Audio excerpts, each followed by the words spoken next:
Di sebuah kawasan tanah milik pemerintah di Bekasi, Dita tinggal bersama kedua orang tuanya. Rumah mereka lebih mirip gubuk yang dipenuhi kenangan pahit dan harapan kosong. Tanah tempat mereka tinggal adalah tanah pemerintah yang mereka tempati secara ilegal, tanpa sepengetahuan atau izin yang sah. Sudah bertahun-tahun mereka hidup di sana, menempati bangunan yang hampir runtuh, dikelilingi oleh bangunan serupa milik warga lainnya yang juga tak lebih baik. Meski begitu, Dita selalu merasa ada impian besar yang menggelora di dalam dadanya, jauh melampaui kehidupan sederhana yang dijalaninya setiap hari. Dita bukanlah gadis biasa. Ia memiliki cara berbicara yang mengesankan banyak orang, kemampuan berbicara yang tajam, penuh percaya diri, dan penuh pesona. Di sekolah, ia dikenal sebagai siswa yang paling sering terpilih menjadi pembicara dalam berbagai acara. Namun, siapa yang tahu bahwa di balik semua itu, ada perasaan kekosongan yang tak bisa ia hindari? Dita selalu merasa tidak cukup. Ia selalu merasa tidak layak dengan keadaan hidupnya yang serba terbatas. Bahkan meskipun ia bisa berbicara dengan lancar di depan umum dan membuat orang lain terkesan. Setiap hari, pagi-pagi sekali, Dita bangun dan langsung mempersiapkan penampilannya dengan cermat. Meskipun keluarganya tidak memiliki banyak uang, Dita selalu menemukan cara untuk tampil sempurna. Ia memakai make-up yang tebal dan mengenakan pakaian yang cukup mencolok untuk menarik perhatian di sekolah. Itu bukan hanya untuk dirinya sendiri, tapi juga untuk orang lain. Ia ingin dunia melihatnya berbeda. Ia ingin terlihat seperti anak-anak orang kaya, meskipun kenyataannya ia hanyalah seorang gadis miskin yang tinggal di gubuk sederhana. "Ibu, aku mau baju baru," kata Dita, dengan suara manja, kepada ibunya suatu pagi. Ibunya yang hanya seorang tukang cuci pakaian di rumah-rumah orang kaya, dengan sabar mengangguk, meskipun hatinya terasa berat. "Iya, Nak, nanti ibu cari uang buat beliin baju yang kamu mau." Dita selalu tahu bagaimana cara membuat ibunya merasa bersalah. Bahkan ketika ia tahu ibunya bekerja keras untuk mencukupi kebutuhan mereka. Meskipun begitu, ibunya tidak pernah bisa menolak permintaan Dita. Setiap kali Dita meminta sesuatu, ibunya selalu berusaha untuk memenuhi keinginannya, meskipun itu berarti harus mengorbankan kebutuhan mereka yang lain. Ibunya percaya bahwa kebahagiaan Dita adalah segalanya, dan satu-satunya cara untuk membuat Dita bahagia adalah dengan memberikannya apa yang diinginkannya. Suatu hari, Dita pulang dari sekolah dengan wajah ceria. "Ibu, hari ini aku jadi pembicara utama di acara sekolah," katanya bangga. Ibunya tersenyum, meski hanya bisa memberikan tepuk tangan pelan. "Wah, hebat sekali kamu, Nak," katanya dengan penuh kebanggaan, meskipun hatinya sedih mengetahui bahwa kehidupannya tidak akan pernah berubah jika terus seperti ini. Namun, meskipun Dita mendapat perhatian di sekolah, ia tetap merasa ada yang kurang. Setiap kali ia tampil di depan orang banyak, ia merasa seolah-olah sedang berpura-pura menjadi seseorang yang ia tidak benar-benar jadi. Ia ingin lebih dari sekedar pengakuan. Ia ingin merasakan kehidupan yang lebih baik, kehidupan yang penuh dengan kemewahan dan kenyamanan. Ia ingin memiliki segala hal yang dimiliki oleh anak-anak dari keluarga kaya, ingin menikmati pengalaman-pengalaman yang hanya bisa dirasakan oleh mereka yang terlahir dengan keadaan istimewa. Apa yang kurang dari hidupku? Dita sering bertanya pada dirinya sendiri. Kenapa aku selalu merasa seperti ini?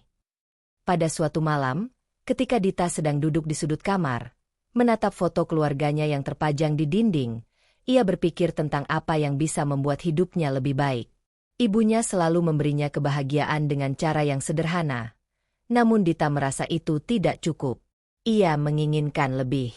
Ia ingin melihat dunia dari sudut pandang yang berbeda, dari dunia yang penuh kemewahan dan kebebasan. Namun, apakah itu hanya sebuah mimpi? Apakah ada cara untuk membuatnya menjadi kenyataan? Sementara itu, di luar jendela kamarnya, suasana malam semakin gelap. Hanya ada lampu jalan yang berkedip-kedip di kejauhan, menerangi jalanan yang sunyi. Dita menatap langit malam, merasa seolah-olah dunia ini sangat luas, tetapi ia terkunci dalam batasan hidupnya yang serba kekurangan. Namun, ia bertekad untuk tidak membiarkan nasib mengendalikan hidupnya. Ia ingin keluar dari kehidupan ini, keluar dari tanah pemerintah yang mereka tinggali, dan menjadi seseorang yang lebih dari sekedar gadis miskin yang selalu dianggap remeh. Tidak ada yang tidak mungkin, pikir Dita. Aku akan keluar dari sini. Aku akan jadi lebih dari yang mereka kira. Namun, apa yang akan terjadi jika dunia tidak seindah yang ia bayangkan? Apa yang akan terjadi jika impian besar itu justru mengarah padanya ke jurang kekecewaan? Akankah ia mampu menghadapi kenyataan pahit yang menantinya di depan? Hanya waktu yang akan menjawabnya. Tahun ajaran baru dimulai, dan Dita sudah memasuki kelas 3 SMA. Hari-hari semakin dekat dengan momen yang sangat dinantikan oleh hampir semua siswa di sekolahnya. Wisuda. Bagi Dita, ini bukan hanya sekedar seremoni, melainkan kesempatan untuk menunjukkan kepada semua orang siapa dirinya sebenarnya. Wisuda akan menjadi momen terbesar dalam hidupnya, sebuah momen di mana ia bisa mengenakan kebaya mewah, memakai make-up sempurna, dan tampil bak putri istana. Itulah momen yang sudah ia rencanakan dengan sangat matang. Dita menghabiskan waktu berhari-hari mencari kebaya yang sempurna. Ia ingin tampil lebih cantik dari siapapun. Berbagai toko menjual kebaya dengan harga yang cukup mahal, namun bagi Dita, itu bukan halangan. Ibunya, yang hanya seorang tukang cuci pakaian di rumah-rumah orang kaya, selalu berusaha memenuhi permintaan Dita. Ia tidak pernah menolak keinginan anaknya. Ketika Dita meminta sesuatu, meskipun harganya sangat tinggi, ibunya selalu berusaha mencari cara untuk mewujudkannya. Satu hal yang membuat Dita sangat terobsesi dengan acara wisuda adalah penampilan. Baginya, itu adalah kesempatan untuk menunjukkan kepada dunia bahwa meskipun keluarganya miskin, dia bisa tampil seperti anak orang kaya. Ia ingin membuktikan bahwa dirinya lebih dari sekedar anak dari keluarga yang tinggal di tanah pemerintah yang dianggap remeh. Wisuda ini akan menjadi pintu masuknya ke dunia yang berbeda, dunia yang penuh dengan kemewahan dan pengakuan. Namun, seminggu sebelum hari yang sangat ditunggu-tunggu itu, sebuah pengumuman tiba di sekolah. Dita duduk di ruang kelas dengan wajah penuh harapan. Saat pengumuman diumumkan, suasana menjadi sunyi. Kami mohon maaf untuk memberitahukan bahwa tahun ini tidak akan ada acara wisuda untuk siswa SMA, kata kepala sekolah dengan nada yang datar. Dita hampir tidak bisa mempercayai apa yang baru saja ia dengar. Wisuda dibatalkan? Bagaimana bisa? Ia merasa seolah-olah tanah yang selama ini ia pijak tiba-tiba terbelah di bawah kakinya. Wisuda adalah kesempatan emas yang telah ia idam-idamkan selama ini. Sekarang, kesempatan itu hilang begitu saja. Perasaan kecewa dan marah menggelora dalam dirinya. Ia sudah merencanakan segalanya. Kebaya yang indah, make-up yang sempurna, dan foto wisuda yang akan ia banggakan sepanjang hidupnya. Semua itu kini menjadi sia-sia. Kenapa mereka melakukan ini? Dita berpikir. Kenapa harus menghancurkan harapan kami? Semua orang bekerja keras untuk ini. Pikirannya penuh dengan kemarahan.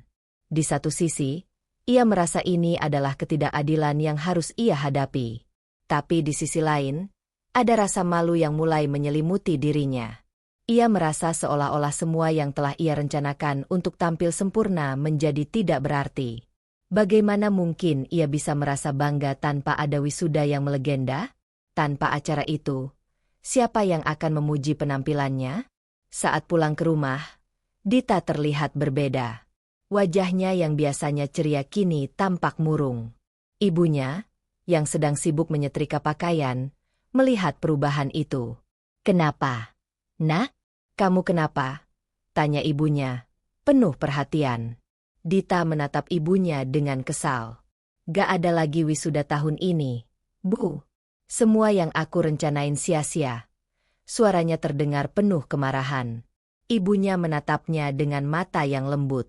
"Tapi, Nak, kan kita masih bisa bangga dengan apa yang sudah kamu capai. Wisuda bukan segalanya. Yang penting kamu sudah selesai SMA dan siap untuk melanjutkan hidup."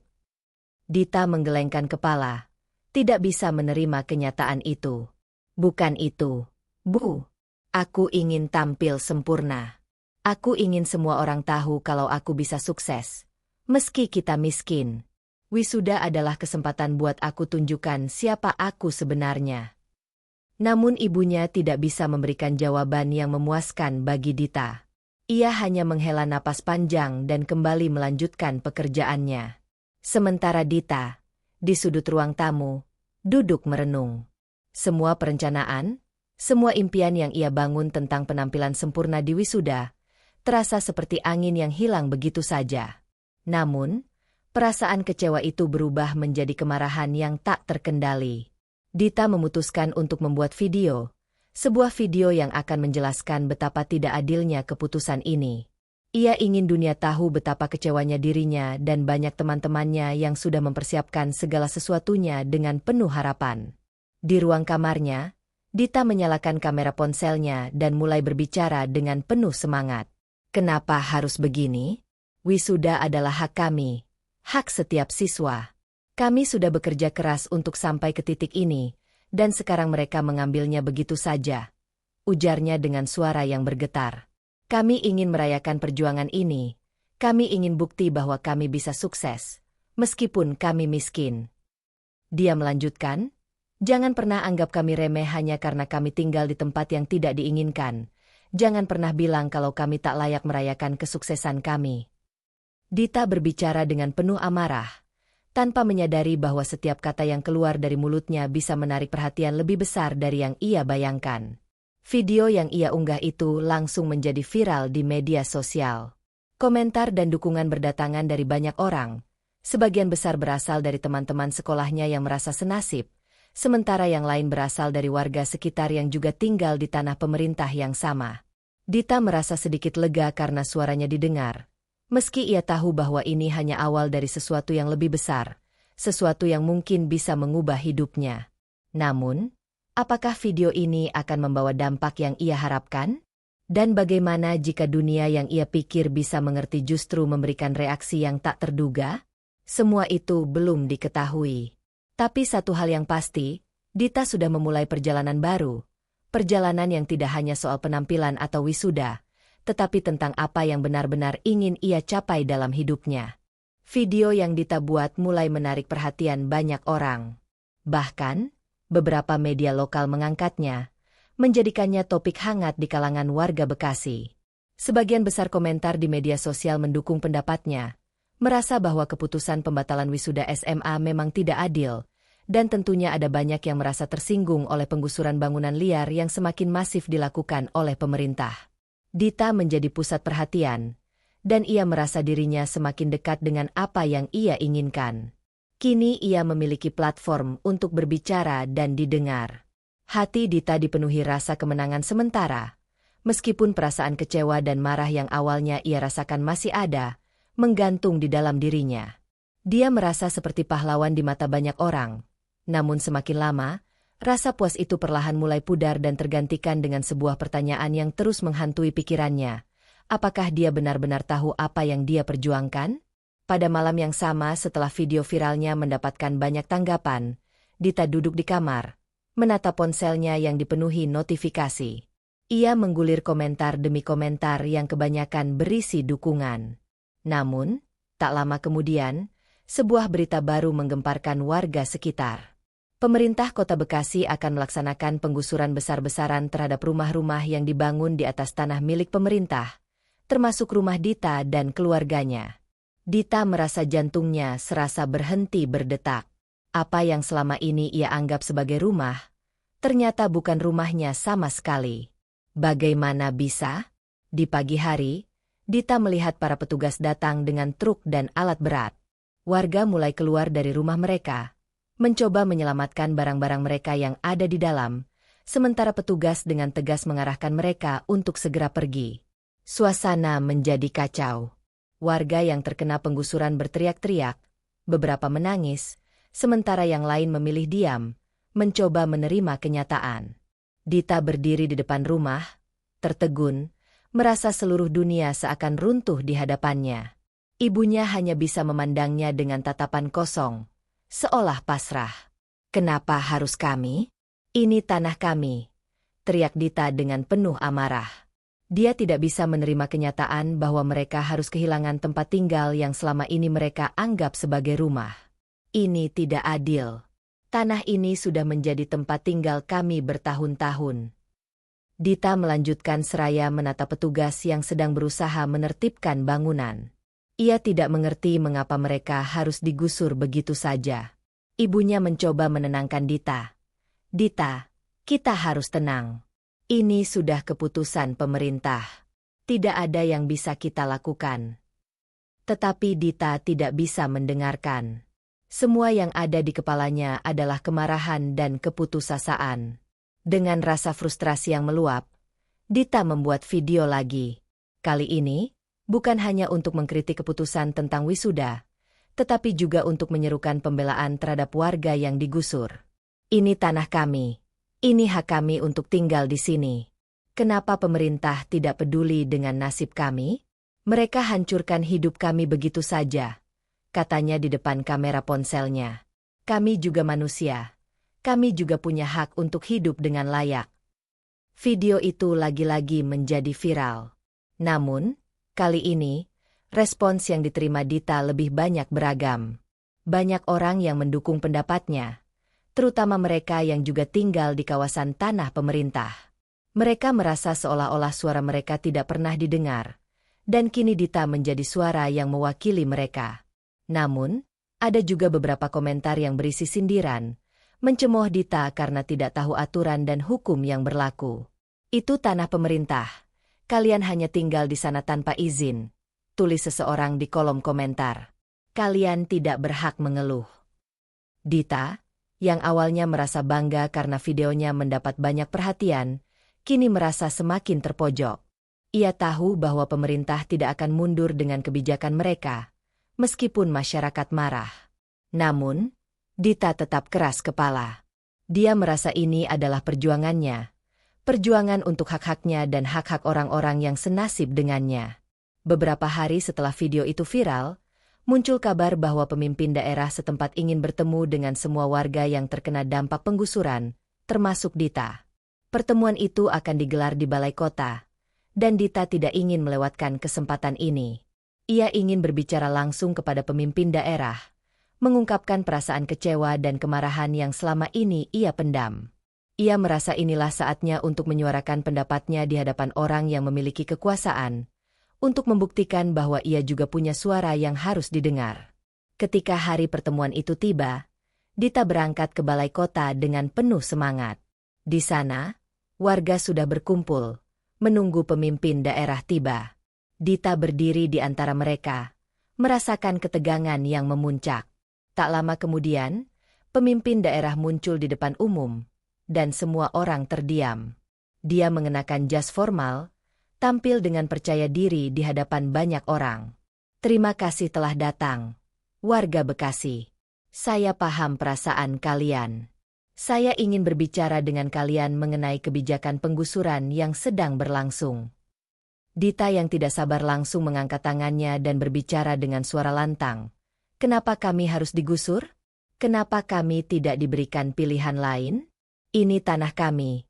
Tanah yang sudah kami tempati bertahun-tahun. Apa yang salah dengan itu? Pemimpin daerah tersebut menatap Dita dengan tenang, lalu menghela napas. Dita, saya mengerti bahwa ini adalah keputusan yang sangat sulit. Namun, ini adalah kebijakan yang diambil demi kepentingan bersama. Tanah ini milik pemerintah, dan kebanyakan dari kita sudah tahu bahwa tanah ini tidak bisa dibiarkan begitu saja tanpa aturan yang jelas. Dita tidak puas. Tapi kami juga manusia. Pak, kami punya hak untuk hidup dengan layak.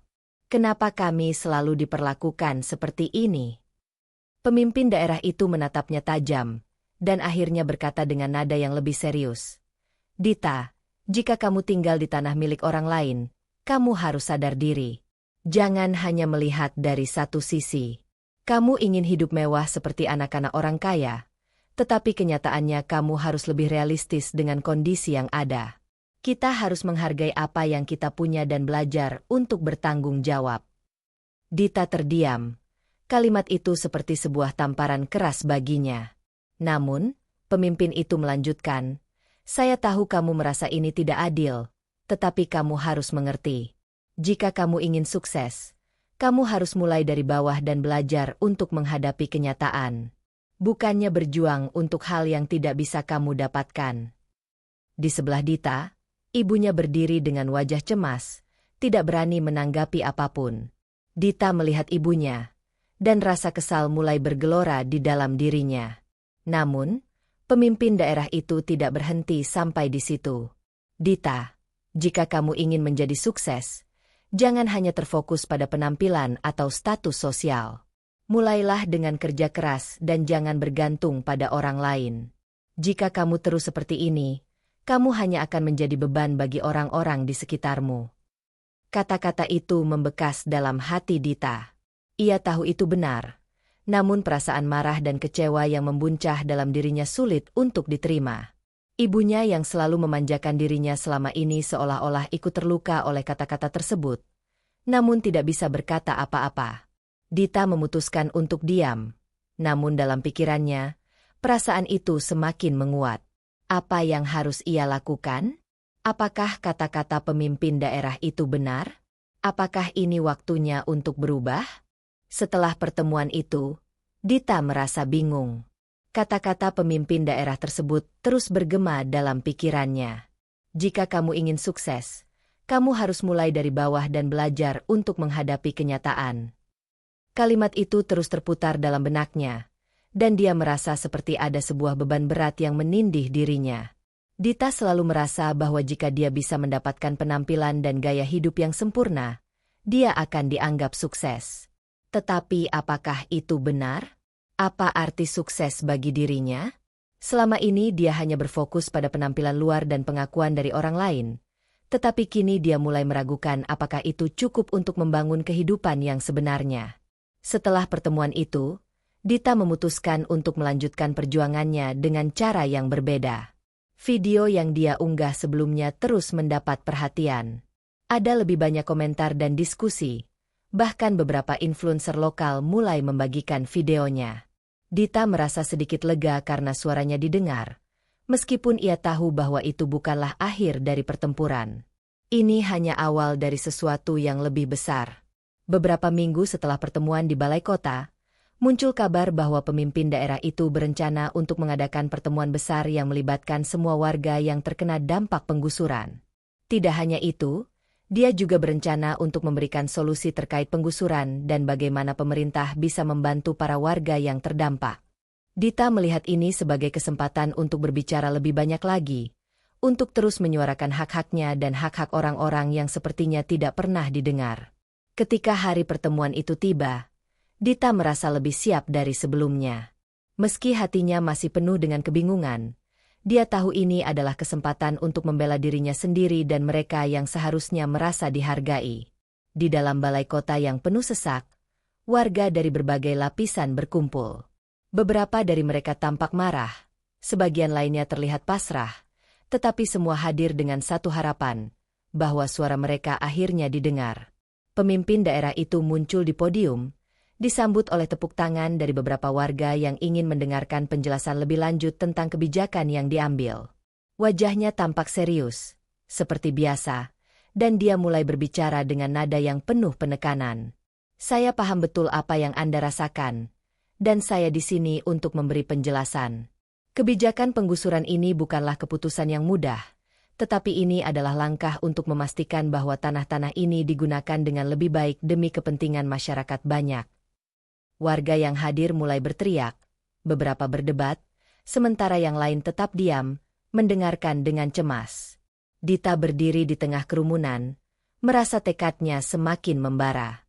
Dia sudah mempersiapkan diri untuk berbicara di depan banyak orang. Tangan Dita sedikit gemetar, tetapi dia tahu ini adalah kesempatan yang tidak boleh dia lewatkan. Tanpa menunggu lebih lama, Dita berdiri dan mengangkat tangannya. Ketika pemimpin daerah berhenti berbicara dan menatapnya, Dita segera melontarkan kata-kata yang sudah ia persiapkan. Pak, saya ingin bertanya, kenapa kami selalu diperlakukan seperti ini? Kami sudah hidup di sini selama bertahun-tahun, dan sekarang kami harus pergi hanya karena kebijakan pemerintah yang tidak kami pilih. Ini tanah kami, Pak. Dita berbicara dengan penuh semangat, dan setiap kata yang keluar dari mulutnya dipenuhi emosi yang mendalam. Pemimpin daerah itu menatapnya dengan tatapan tajam. "Dita, saya mengerti perasaan Anda, tetapi Anda harus ingat bahwa ini bukan soal keinginan pribadi. Pemerintah memiliki tanggung jawab untuk menertibkan tanah yang tidak sesuai dengan aturan. Dan saya rasa, Anda seharusnya lebih fokus pada masa depan Anda, bukan hanya pada penampilan dan status sosial." Dita merasa panas di dalam dadanya. Masa depan saya? Saya bisa sukses tanpa harus tinggal di rumah mewah. Yang saya butuhkan hanyalah kesempatan. Kenapa kami harus selalu kalah hanya karena kami miskin? Pemimpin daerah itu menghela napas dan menatapnya dengan serius. "Dita, kamu harus mulai melihat kenyataan. Kamu tidak bisa terus berfokus pada penampilan atau status sosial. Sukses itu bukan tentang bagaimana orang melihatmu, tetapi tentang bagaimana kamu berusaha dan bekerja keras untuk mengubah hidupmu. Itu yang akan menentukan masa depanmu." Ibunya, yang duduk di samping Dita, tampak khawatir. Dia tahu bahwa Dita bisa sangat keras kepala, tetapi dia juga tahu bahwa anaknya itu belum sepenuhnya mengerti apa yang dikatakan oleh pemimpin daerah itu. Ibunya merasa cemas. Takut Dita akan terus melawan tanpa melihat gambaran yang lebih besar. Pemimpin daerah melanjutkan, "Kamu tahu, Dita, banyak anak yang memiliki kesempatan untuk kuliah dan meraih sukses, tetapi mereka tidak pernah merasa cukup. Mereka terus mengeluh, ingin tampil seperti orang kaya, tetapi tidak menyadari bahwa mereka perlu bekerja keras untuk mencapai tujuan mereka.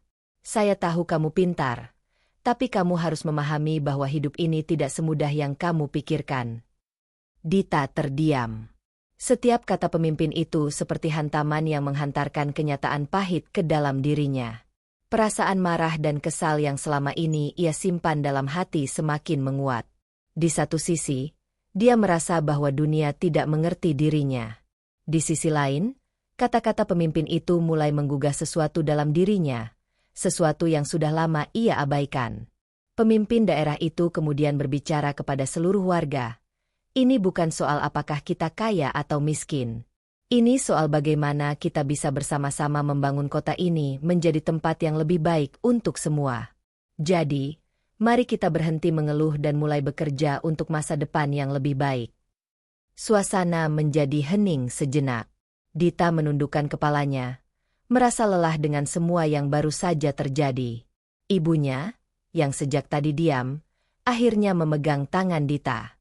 "Nak, kamu sudah mendengar. Tidak ada yang bisa kita lakukan selain menerima kenyataan dan bekerja untuk masa depan yang lebih baik." Dita merasa hatinya berat. Dia tahu kata-kata ibunya benar, meskipun dia tidak ingin mengakui itu. Seperti yang selalu dia lakukan, dia mengabaikan kenyataan yang tak ingin ia terima. Namun, setelah pertemuan itu, ada sebuah pertanyaan yang tak bisa ia jawab. Apa yang harus aku lakukan sekarang? 10 tahun telah berlalu sejak pertemuan di balai kota, dan kehidupan Dita tak banyak berubah. Meskipun sudah berusia 27 tahun, Dita tetap seperti dulu, terjebak dalam dunia yang ia ciptakan untuk dirinya sendiri, dunia yang lebih banyak berfokus pada penampilan dan status sosial daripada pada kenyataan hidup yang sesungguhnya. Ia masih tinggal bersama ibunya di rumah yang kini semakin rapuh. Meskipun beberapa kali ada janji dari pemerintah bahwa mereka akan dibantu, tidak ada perubahan yang nyata. Tidak ada perbaikan, dan penggusuran yang dulu terjadi seakan menjadi kenangan yang tak pernah hilang. Dita, meski sudah dewasa, tetap enggan untuk bekerja keras. Ibunya, yang dulu selalu memanjakan Dita, kini semakin khawatir melihat anaknya yang tak pernah mampu mandiri. Ia ingin Dita mendapatkan kehidupan yang lebih baik, tetapi Dita terus menunjukkan sikap yang sama, mencari jalan pintas, berharap pada keajaiban, atau berharap ada seseorang yang datang untuk mengubah hidupnya. Hidup mereka berdua terus berjalan di tengah keterbatasan. Dita memiliki potensi besar. Ia masih sangat pandai berbicara di depan umum, dan orang-orang yang mengenalnya tahu betapa karismatikanya dia. Namun, potensi itu tidak pernah benar-benar digunakan untuk membangun sesuatu yang lebih baik. Dita lebih sering merasa bahwa segala hal yang ia butuhkan ada di luar dirinya. Penampilan yang sempurna, pengakuan dari orang lain, serta kehidupan yang penuh dengan kemewahan. Pada suatu hari, ibunya duduk bersama Dita di ruang tamu rumah mereka yang kecil. Dengan tatapan cemas, ibunya menatap anaknya yang sedang melamun sambil memandangi ponselnya. "Dita, kamu sudah dewasa. Sudah waktunya kamu memikirkan masa depanmu," kata ibunya pelan. Dita mengangkat wajahnya, merasa sedikit terganggu. "Masa depan? Aku sudah berusaha, Bu. Tapi apa yang aku dapatkan? Aku masih di sini, masih tinggal di tempat ini," jawabnya dengan nada kesal. "Aku tak bisa terus hidup seperti ini. Aku ingin lebih, tapi kenapa selalu saja ada yang menghalangi?" Ibunya menarik napas dalam-dalam, berusaha menenangkan dirinya sendiri sebelum berbicara lagi. "Dita, dulu aku selalu memanjakanmu. Aku ingin kamu bahagia, tapi aku mulai merasa jika aku terus seperti ini, aku hanya akan membuatmu semakin terjebak dalam kenyamanan yang salah. Kamu pintar, Nak, tapi kamu harus belajar untuk hidup dengan usaha sendiri. Kamu harus keluar dari bayang-bayang masa lalu." Dita hanya diam, namun dalam hatinya ada suara yang berteriak, menuntut perubahan. Tapi entah kenapa, ia merasa terjebak. Ia merasa terlalu sulit untuk melepaskan kebiasaan lama, kebiasaan yang membuatnya merasa aman, meskipun itu hanyalah ilusi. Ia berpikir, apakah aku benar-benar bisa berubah? Atau akankah aku tetap seperti ini selamanya? Dita mencoba mencari pekerjaan, tetapi setiap kali ia melamar, ia merasa seperti ada sesuatu yang menghalangi dirinya untuk benar-benar serius. Ia tidak bisa lepas dari bayang-bayang impian tentang kehidupan yang sempurna, hidup yang penuh dengan kemewahan dan pengakuan. Setiap kali mencoba bekerja, Dita merasa seolah-olah pekerjaan itu tidak cukup untuk membawa dia ke tempat yang lebih baik, tempat yang ia impikan sejak lama. Sementara itu, ibunya semakin kelelahan. Meskipun ia selalu bekerja keras, hidup mereka tidak berubah. Ibunya bekerja sebagai pembantu rumah tangga di beberapa rumah orang kaya, tetapi upah yang ia terima tak cukup untuk membuat mereka hidup nyaman. Dita melihat ibunya yang semakin tua dan lelah, tetapi ia tidak tahu bagaimana cara membantunya. Ia merasa bingung, tidak tahu dari mana harus memulai perubahan itu. Hingga suatu hari, ketika Dita sedang duduk di ruang tamu, ia menerima pesan dari teman lama, Wati, yang kini sudah bekerja di sebuah perusahaan besar. "Dita, aku dengar kamu belum bekerja. Kenapa tidak coba ikut pelatihan di sini?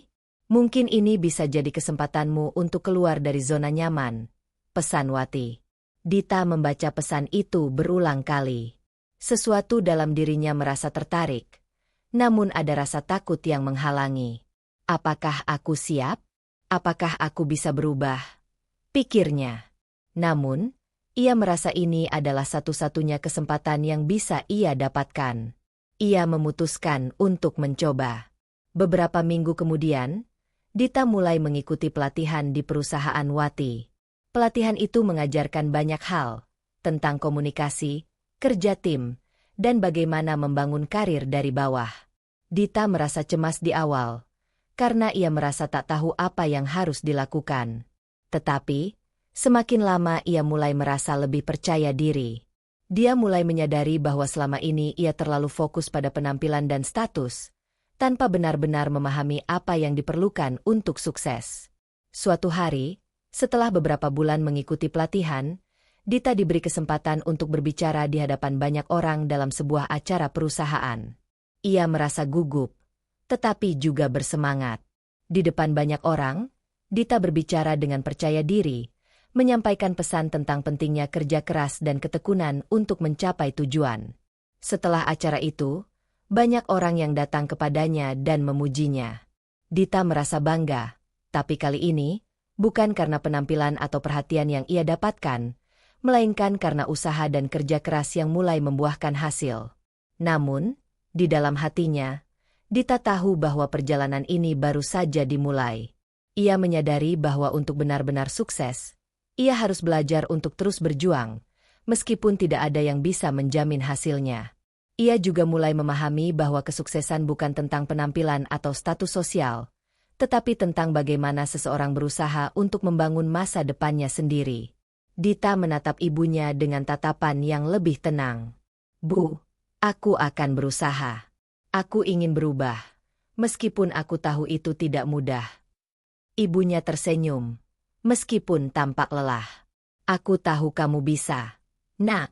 Tapi ingat, kamu harus terus berusaha. Jangan hanya berharap pada sesuatu yang instan. Dita mengangguk, merasa lebih siap untuk menghadapi tantangan hidup yang nyata. Ia tahu bahwa ia tidak bisa lagi bergantung pada kenyamanan dan pengakuan yang dulu ia cari. Sekarang, ia harus berjuang untuk meraih hidup yang lebih baik, bukan hanya untuk dirinya sendiri, tetapi juga untuk ibunya yang telah mengorbankan segalanya untuknya. Namun, satu hal yang Dita pelajari adalah bahwa sukses bukanlah tentang menjadi seperti orang kaya atau mendapatkan pengakuan dari orang lain. Sukses sejati datang dari dalam diri, dari kemampuan untuk bertahan, bekerja keras, dan percaya pada kemampuan diri sendiri. Dengan tekad baru ini, Dita siap menghadapi masa depan yang lebih cerah, meskipun jalannya masih panjang dan penuh dengan tantangan. Tamat. Cerita Dita membawa kita pada sebuah perjalanan yang penuh dengan pencarian jati diri, konflik antara impian dan kenyataan, serta pencarian makna sejati dari kesuksesan. Dalam perjalanan hidupnya, Dita berusaha keras untuk menunjukkan kepada dunia bahwa meskipun ia berasal dari keluarga yang miskin, ia bisa tampil seperti anak orang kaya, berpakaian mewah, dan memperoleh pengakuan dari orang lain. Namun, pada akhirnya, ia menyadari bahwa kesuksesan sejati bukanlah soal penampilan luar atau status sosial, melainkan kerja keras, ketekunan, dan perjuangan yang dimulai dari dalam diri. Kehidupan yang penuh ujian dalam hidup, kita sering diuji oleh keadaan yang sulit, baik berupa kemiskinan, kesulitan hidup, atau bahkan penggusuran yang dialami Dita. Namun, Allah mengingatkan kita dalam Al-Quran bahwa setiap ujian adalah bagian dari takdirnya yang penuh hikmah. Surah Al-Baqarah 2286. Allah tidak membebani seseorang melainkan sesuai dengan kesanggupannya. Ayat ini mengajarkan kita bahwa Allah tidak akan memberikan ujian yang lebih berat daripada kemampuan kita untuk menghadapinya. Meski kehidupan Dita penuh dengan cobaan, seperti tinggal di tanah milik pemerintah dan kemiskinan, Allah memberi kemampuan pada dirinya untuk bangkit dan belajar dari setiap ujian yang datang.